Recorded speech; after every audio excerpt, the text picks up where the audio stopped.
मनुष्य का जीवन ऋतुओं के समान होता है। आज ग्रीष्म तो कल वर्षा, परसों शीत। तनिक संकट आया तो हम संयम खो बैठते हैं, तनिक ऋतु बदली तो हम अधीर हो जाते हैं। अपने आक्रोश में, अपने क्रोध में हम उनसे ही संबंध बिगाड़ लेते हैं जो हमारे अपने होते हैं। क्यों ऐसा होता है ना? हमें लगता है कि हमारे अपने फिर से मना लेंगे, परंतु स्मरण रखिए, सदा ऐसा करना संभव नहीं होता।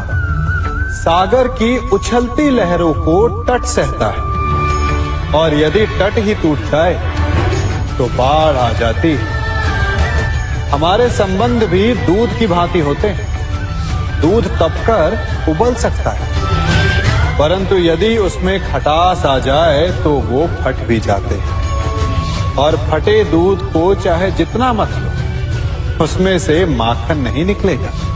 इसीलिए अपने संबंधों को संभल कर निभाना चाहिए।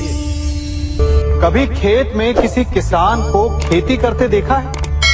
वो उसे सींचता है, उसे जोतता है, पशु पक्षियों से खेत की फसल की रक्षा करता है, परंतु एक बात का वो सबसे विशेष ध्यान रखता है कि कहीं खेत में खरपतवार ना उग जाए, क्योंकि एक खरपतवार खेत की सारी फसल को नष्ट कर सकती है। ठीक उसी प्रकार यदि वंश की कोई संतान खोटी निकल जाती है तो वो समूचे वंश का सर्वनाश कर देती है।